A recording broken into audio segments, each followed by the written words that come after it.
Most people, when they do a front plank, end up doing it ineffectively, and that results in them loading on their spine instead of strengthening their core. And I see this every week as a spinal rehabilitation practitioner, especially as a McGill method practitioner. I've seen a lot of people hold impressive long plank holds that look impressive, but actually tell you the reason why they're still dealing with back pain. And this even happens at a high athletic level. In fact, when we made this one technique change in a group of high-level athletes, most of them instantly failed a front plank hold test that they used to pass with ease. And the reason why relates to a simple bow and string analogy, which I'll show you in a moment. But here's what we commonly see when people perform a front plank. So a bit of a backstory that demonstrates this in real life. About 3 years ago, I was invited to assess a whole bunch of high-level athletes at a high-level facility here in WA that will remain nameless. And I was basically brought in because they were having a high incidence of lower back injuries in their young athletes. Particularly, they were dealing with stress fractures, which are the bony stress fractures at the back of the spine. Now, when I was working with them, as part of their testing that they used to do routinely was a front plank hold test. Now, this is very commonly used in athletic populations to assess the anterior core, front core endurance, and they were doing this test. Now, when they first did it the first round, we're dealing with netballers and rowers, and 6 out of the 8 netballers were able to pass their time at that hold for, and 5 out of 6 rowers were able to hold for that time. But the problem was when they were doing the front plank, they were actually loading passively and they weren't actually engaging or testing their flexor endurance strength. So what I mean by that is with the spine, at the back of the spine, so this is the front where your stomach would sit, we've got these bones at the back here, which are called facet joints, and we've also got the part of the bone here, the pars, and the spinous process.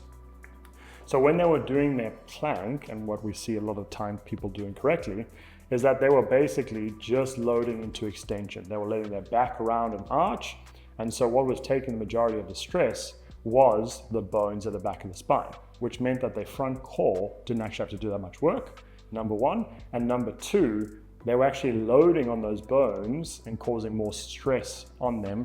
And that's where a lot of the time the stress fractures end up occurring. It's from repetitive extension onto those bones under load.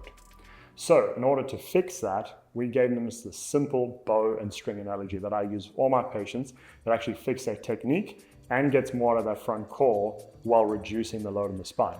So if we take a look at the whiteboard here, the bow and string analogy that we're talking about is if you imagine a bow, like a wooden bow, it's actually a straight piece of wood, right? Now, the bow is bent into a hollow shape like that due to the drawstring, which runs like that, being nice and tight and taut. So that's where the tension comes from. So again, it's a straight piece, but it's adopting that hollow position because this is keeping it there, right? So when we use that same analogy for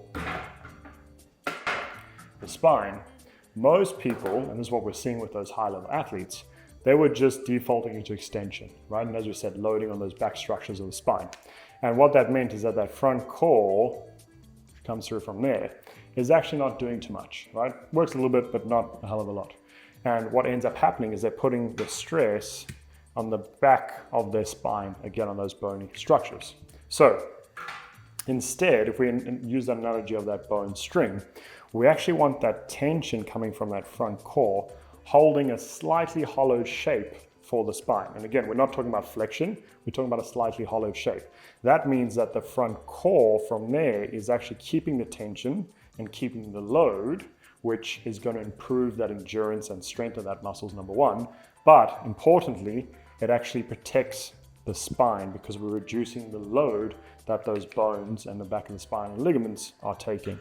So when we're doing the front plank, we don't want to adopt that position. Think about your bow and your drawstring, and that will make sure that you're actually getting more benefit out of that front plank. You're doing it correctly, improving your endurance, improving your core strength, and at the same time, importantly, reducing the load on the back pain.